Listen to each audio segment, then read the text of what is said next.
I really liked Fakumram. I really liked him. I think he has some unique and cool mechanics going for him.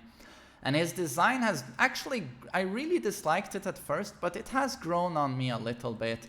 Although I still have to say that I wish they would have used different designs. Another design from his, you know, they showed his concept art and they had very different looks in mind, and then they chose the one we got, but I thought there were better designs to choose from. But that's my own subjective opinion.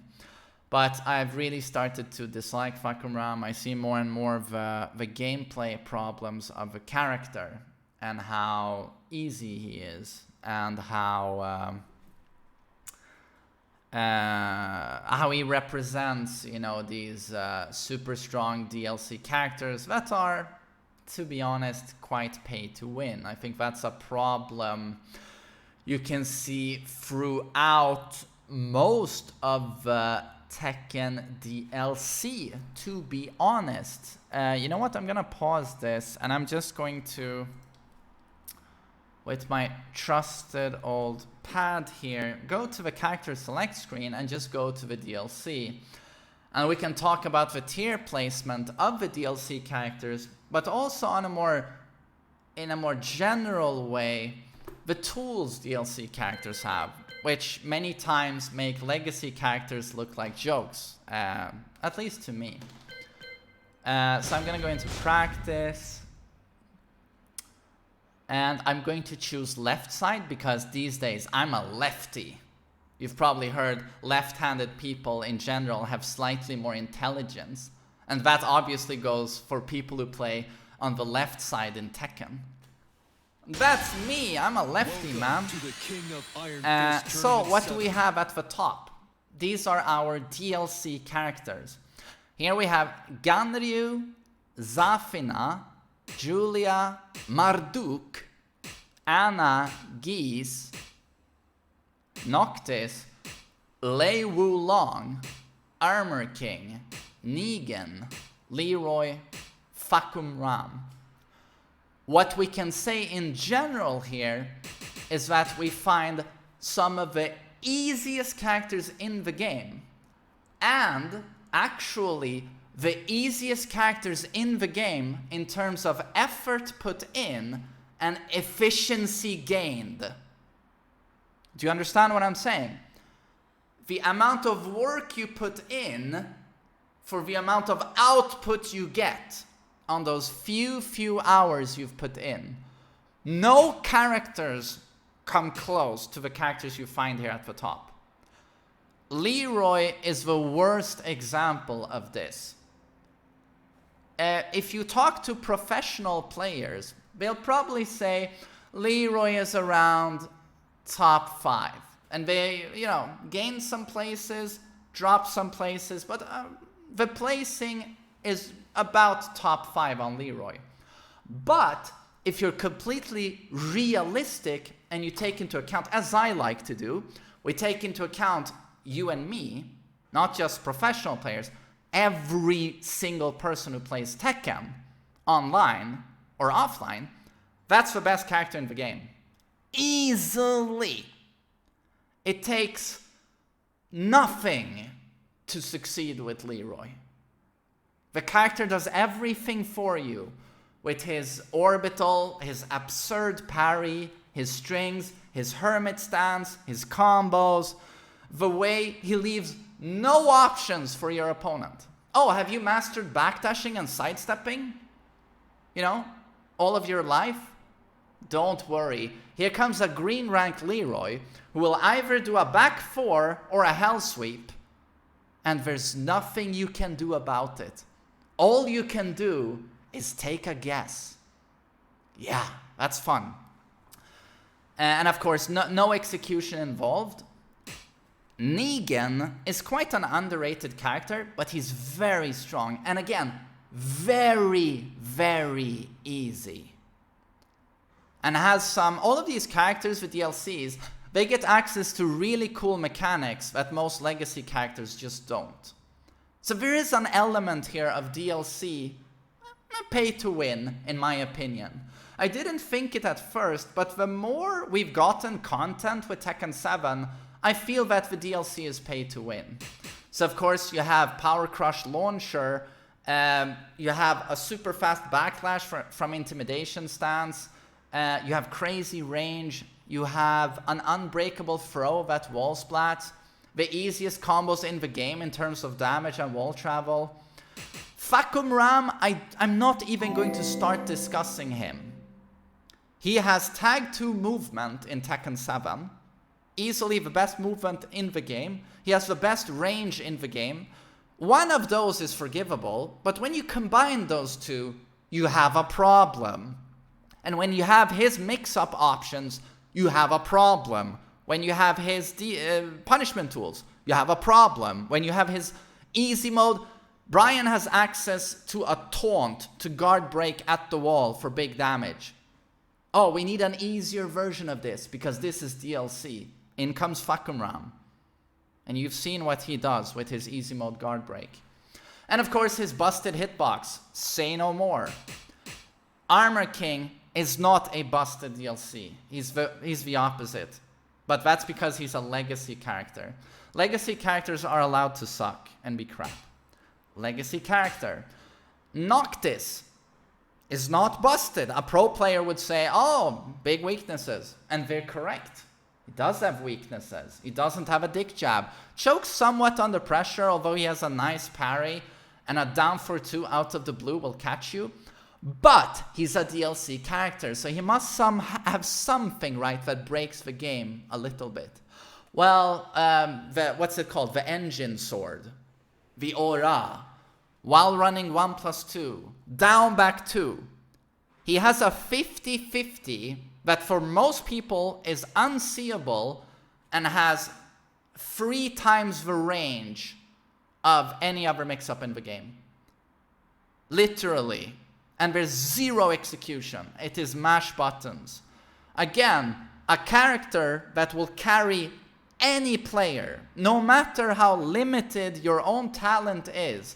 And no matter how little time you want to put into the game, he will carry you. If you want some data on this, there is a lot of data that has been collected by players. But we can just take my experience. I've been playing Kazuya for, 25 years?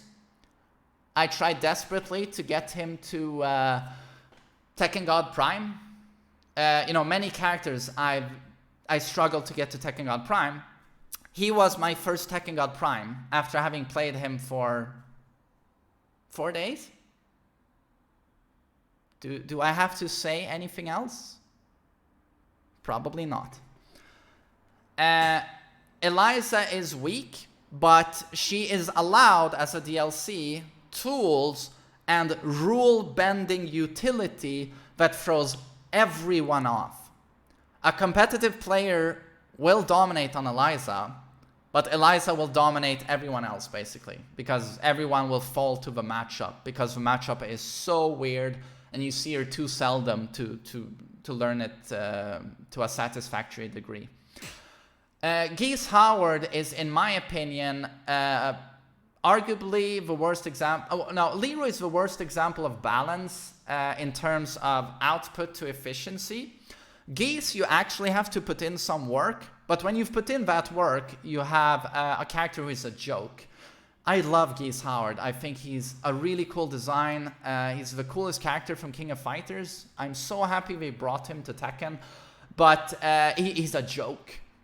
So in Season 2, he was, in my opinion, the best character in the game, better than Akuma, so they needed to do something with him. And we thought he got a nerf, down for 2. All his neutral tools got worse, but then they were like, so in compensation, he should be able to do more with meter. So you know what? That 2 forward 1 max mode, 2 forward 1, let's give him a guaranteed combo. He used to have a 50-50 mix-up and a wall bounce, but let's straight up give him a guaranteed launcher with the Moon Slicer. So what this means, of course, is that when Geese Howard has a meter, he gets 95 damage without a wall from a 15 frame standing 2, or a parry, or a well-timed jump kick, or a counter hit while standing 1. You know, he has multiple ways of doing this. And his wall travel is some of the best in the game. So when he lands a standing 2 on you with 1 bar, and there are walls, no matter where he is on the stage, and I want you to understand that I'm not exaggerating here, this is accurate. No matter where on the stage he lands that standing 2, you will be wall comboed.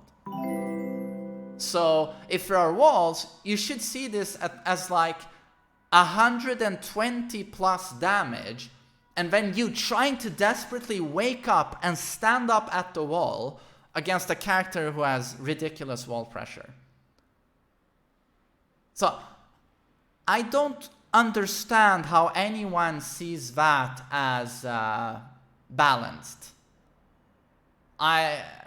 Yeah, it's like a joke to me. It's a joke. Anna, 50-50 mix-up machine, super strong against anyone except competitive players. Marduk, for some reason, got, Gigas. You know, forget about Marduk, he's not picked a lot. For Tekken 7, we need something fresh. We need something fresh.